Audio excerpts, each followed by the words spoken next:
Varicose veins కి సరైన చికిత్స కోసం సంప్రదించండి ఎవిస్ హాస్పిటల్. ఓం శ్రీ గురుభ్యో నమ. శ్రీ మహాగణాధిపతయ నమ. శ్రీమాత్రే నమ. కర్కటే పూర్వఫల్గుణ్యాం తులసీకాననోద్భవాం పాండ్యే విశ్వంభరాం గోదాం వందే శ్రీరంగనాయకీం. నీళాతుంగస్తనగిరితటీ సుప్తముద్బోధ్య కృష్ణం పారార్జం స్వం శృతిశతశిరసిద్ధమధ్యాపయంతి స్వోచ్ఛిష్టాయాం సృజినిగళితం యా బలాత్కృత్య భుంక్తే గోదా తస్యై నమ ఇదమిదం భూయ ఏవాస్తు భూయః. శ్రీ భూనీలా సమేత గోదా రంగనాథ స్వామినే నమః. కీసు కీశైంద్రెంగమానైచ్చాత్తంగలందు பேசின பெச்சரவம் கேட்டிலையோ பெய் பெண்ணே காசும் பிழப்பம் கலப்பக்கை பெர்த்து வாசனரங்குழலாய்ச்சியர் மத்தினால் ஓசைப்படுத்த தைரரவம் கெட்டிலையோ நாயக பெண்ணின் பிள்ளாய் நாராயணன் மூர்த்தி கேசவனை பாடவும் நீ கெட்டே கிடத்தியோ தேசமுடையாய் తిషవిలో రెంబావాయ్. ఏమంటున్నారు గోదాదేవి?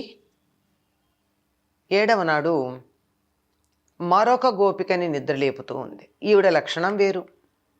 ఈ లక్షణాలు మనకి మానవుల్లో కూడా, సాధకుల్లో కూడా, భక్తుల్లో కూడా కనపడతాయి. అందరికీ మంచి ఆలోచనలే ఉంటాయి. భగవంతుడి పట్ల భక్తి కలిగి ఉండాలి. ఆ భక్తిని ప్రదర్శించేటటువంటి పద్ధతి కూడా ఎవరిని ఏ విధంగా చూడాలో ఆ విధంగా చూడాలి. అన్నీ బాగానే ఉంటాయి, కానీ ఆచరణ దగ్గరికి వచ్చేటప్పటికీ కాస్త అలసత వస్తుంది. రేపటి నుంచి చూద్దాంలే, కొంచెం సేపు ఆగి చేద్దాంలే అనేటటువంటి అలసత వస్తుంది. అందుకని వాళ్ళందరినీ నిద్రలేపుతూ ఉంది. అమ్మా ఓ పిచ్చి పిల్ల అంది. అంటే కొంచెం తెలివి తక్కువతనమే తప్ప గడుస్తనం కానీ లేదా మోసం చేయాలన్న దృష్టి కానీ లేదు. కొంచెం అమాయకత్వమే ఉందని చెప్పుకోవాలి. భరద్వాజ పక్షులు ఏవేవో మాట్లాడుకుంటున్నాయి కీసు కీసు అని. ఎందుకు అంటే లేచాయి, ఇంకా అవి ఆహారానికి బయటికి వెడతాయి. ఆహారానికి బయటికి వెళ్ళాక మళ్ళీ సాయంకాలం ఎప్పుడో తిన్నంత తిని పట్టుకు రావాల్సినవన్నా పట్టుకొచ్చి అప్పుడు కలుసుకుంటాయి తప్ప పగలల్లా కలవవు. అయ్యో పగలంతా కలవకుండా ఉంటామే అని చెప్పి చక్కగా మాట్లాడుకుంటున్నాయి అవి. ఆ మాటలు వినపడలేదా నీకు? ఇక్కడ ప్రత్యేకంగా భరద్వాజ పక్షుల పేరు చెప్పడం అన్నది ఏమిటి అంటే, బోల్డు పక్షులు ఉండనే ఉంటాయి. వీటి గురించే ఎందుకు అంటే ఆ ఒక గొప్ప మహర్షి పేరు కదా అది. అందుకు ఆ మాటలు వినపడితే నువ్వు ఇప్పుడు ఏం చెయ్యాలి? నీకేం వాటి పక్షుల యొక్క ధ్వనులే కాదు, నీకింకా వేరే ధ్వనులు కూడా వినపడాలి. ఏమిటంటే పూలు పెట్టుకుని రాత్రి పడుకుని తెల్లవారు లేచి తొందరగా పెరుగు చిలకాలను వచ్చేటప్పటికీ ఆ జుట్టు ముడులు వదిలి పూర్తిగా వదిలిపోవు. ఎందుకంటే పూల దండలు పెట్టుకున్నారు గనక ఆ పూల దండలు, జడ, అల్లికలు, ముడి ఇవన్నీ ఒకదాంతో ఒకటి పెనవేసుకుని అలా జారిపడుతూ చెదిరిపడుతూ ఆ సగం ముడి వదులుతుంది, సగం ముడి పెట్టుకున్న పూలదండ వల్ల కట్టుబడి ఉంటుంది. అట్లా ఉండి ఇలా కదులుతున్నప్పుడల్లా పూలదండలు కదులుతూ ఉంటే ఆ పూలదండలు కదలిక వల్ల మంచి పూల వాసనలు అన్ని వైపులకు వ్యాప్తి చెందుతూ ఉన్నాయి. ముఖ్యంగా తలలో పెట్టుకునే పూలు పరిమళం లేనివి ఎవరూ ధరించరండి. వాసన లేని పూలు తలలో పెట్టుకోరు. ఎందుకంటే ఆ వాసన వల్ల అనేకమైనటువంటి ఆరోగ్య ప్రయోజనాలు ఉంటాయి గనక కొన్ని రకాల పుష్పాలే, అందులో కొన్ని మంచి పరిమళం కలిగిన పుష్పాలే ధరిస్తారు. అందువల్ల వాళ్ళు ఇలా తల కదుపుతున్నప్పుడల్లా ముడిలో ఆ దండలు విడివడి జడ అంటే జుట్టు దండలు ఒకదాంతో ఒకటిలా కదులుతూ ఉండడం వల్ల మంచి పరిమళం వస్తూ, కవ్వంతో పెరుగు చిరికేటప్పుడు వారి చేతులకు ఉన్నటువంటి కంకణాలు, మెడలో ఉన్న ఆభరణాల ధ్వనులు కలిసి ఆకాశాన్ని అంటుతున్న పెద్ద ధ్వని వస్తోందిట. అంటే గోపికలు చక్కగా పాలు చిలికేటప్పుడు ఇలా చేతులతో చిలుకుతారు. అక్కడ ఒక రాట పెట్టుంటుంది, చిలకడానికి కావలసినటువంటి కవ్వపు రాట అని. దానికి కవ్వాన్ని కలిపి ఈ రెండింటిని కలిపి చాలా జాగ్రత్తగా చిలుకుతారు. ఒక్కసారి గనక ఆ పదును పోయినట్టయితే కవ్వం దడేలు మన కింద పడి ఆ పెరుగుకుండా పగిలేటటువంటి ప్రమాదం ఉంది. దానికి చాలా నేర్పు ఉండాలి. ఈ నేర్పుతో చేస్తూ ఉన్నప్పుడు చేతులకు ఇక్కడి నుంచి ఇక్కడ కంకణాలు ధరించుంటారు. ఇవి కదులుతున్నప్పుడల్లా ఇట్లా ఇట్లా కదిలి గల్లు గల్లు గల్లుమని మోతొస్తుంది. ఇంతేనా? ఈ చల్ల చిలికేటప్పుడు ఏం జరుగుతుంది అంటే ఇలా ఇలా చిలుకుతారు గనక ఈ గుండెల మీద ఉన్నటువంటి రకరకాల హారాలు ఉన్నాయి, ఇవన్నీ ఒకదానితో ఒకటి ఇలా కొట్టుకుని మంచి ధ్వని వస్తోంది. వీరంతా ధనవంతులన్న మాట ఇంతకు ముందే మనం విన్నాం. అందరి దగ్గర సంపదలు ఉన్నాయి, మంచి ఆభరణాలు ధరించినటువంటి ధనవంతులైనటువంటి సంపద కలిగిన వారు అని చెప్పి సంబోధన చేసింది. వీళ్ళందరూ మెడలోనూ కంటెలు, కాసుల పేర్లు, వరహాల పేర్లు, ఇంకా రకరకాల హారాలు ఉంటాయి కదా, ఇవన్నీ ఇలా ఉండి ఇలా కదిలినప్పుడల్లా ఈ హారాలు కదిలి ఒకదానికొకదా కొట్టుకుంటున్నాయి. ప్రతి ఇంట్లోనూ ఈ గొల్లపడుచులు ఇలా చల్ల చేస్తూ ఉంటే కంకణాల ధ్వనులు, నగలు ఒకదానికొకటి తగలడం వల్ల వచ్చిన ధ్వనులు అన్ని ఇళ్లల్లోవి కలిపి చాలా పెద్ద ధ్వని అయ్యి ఆకాశాన్నంతే అంతేటంతటి ధ్వని వచ్చింది. వినపడలా? దిక్కులు పిక్కటిల్లే ధ్వని వచ్చిందిట. నగలు ఒకదాంతో ఒకటి ఒరుసుకుపోవడం వల్ల వచ్చినటువంటి ధ్వని. నువ్వు ఏమని చెప్తుంది? నాయక పెన్పిళ్ళాయ్ అంటే ఓ నాయకురాలైనటువంటి పిల్ల అని పిలిచింది. అంటే అందరికీ ముందు నేనే ఉంటాను, నేనే ప్రధానంగా ఉండాలి, మీ అందరూ నా వెనక రావాలి అని చెప్తూ ఉంటావే, అట్లాంటి దానివి మరి ఇంకా పిచ్చిదానిలా పడుకున్నావేమిటి నువ్వు?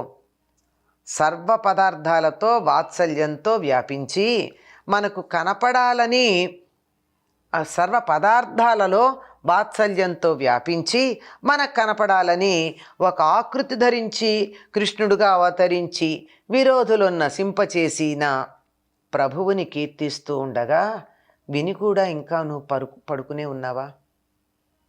ఇది భగవత్ తత్వాన్ని బాగా తెలియచెప్పేటటువంటి పాసురం. భగవంతుడెవరు?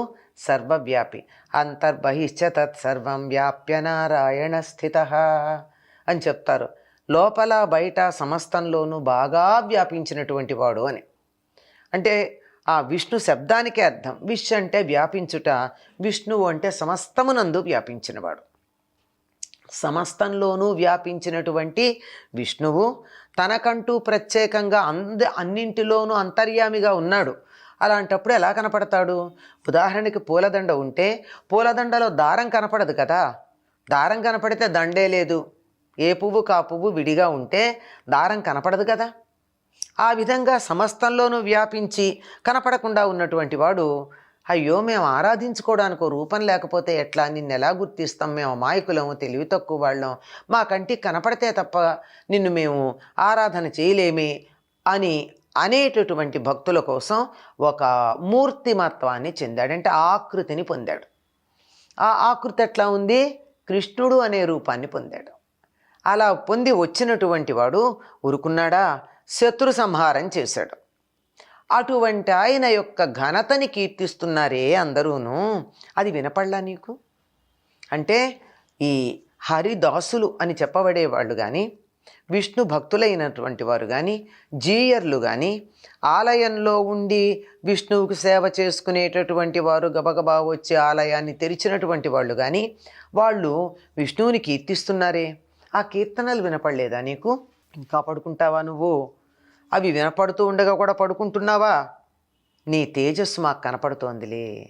అంటే నువ్వు లేచావని తెలుస్తోంది. నువ్వు నిద్రిస్తున్నట్టు లేవు, నువ్వు మేలుకున్నట్టు మాకు అర్థమైపోతూనే ఉంది.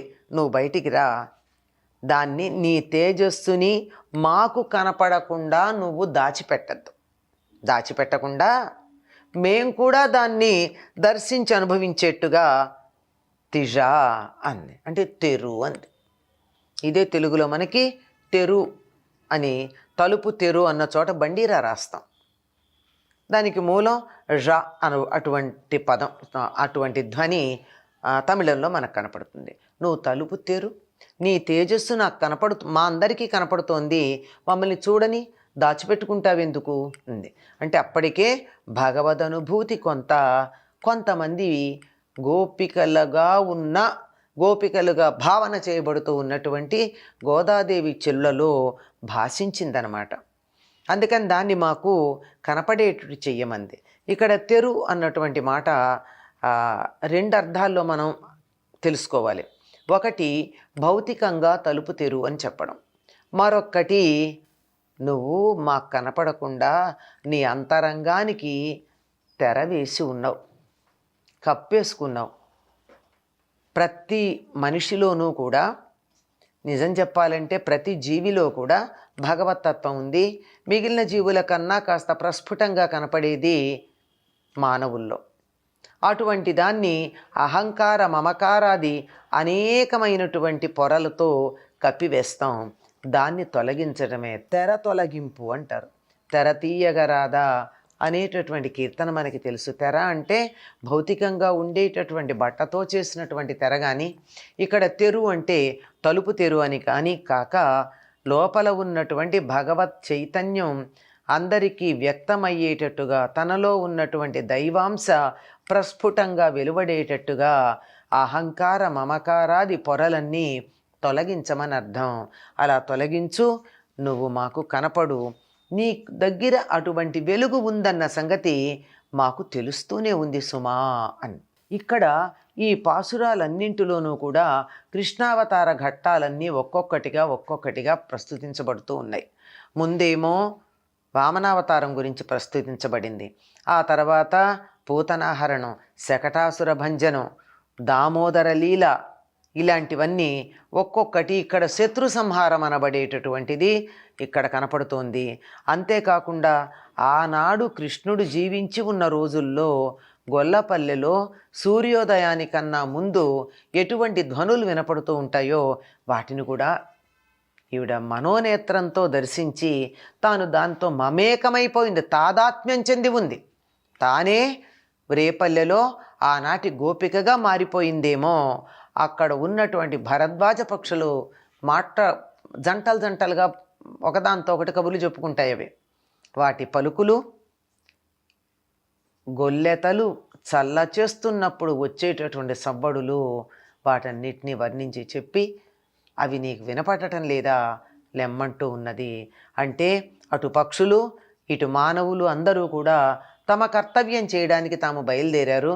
ఇంకా సాధకుడైనటువంటి భక్తుడు బద్ధకంగా పడుకోవడం ఏమిటి, లేవాలి, తన సాధనని మొదలు పెట్టాలి అనే దానికి సంకేతంగా తెరు, బయటకు రా అని చెప్తూ ఉన్నది గోదాదేవి. చెలులకు మాత్రమే చెప్తోందా, మనందరికీ చెప్తోందా? ఒక్కసారి మనం ఆలోచన చేసుకోవాల్సి ఉంటుంది.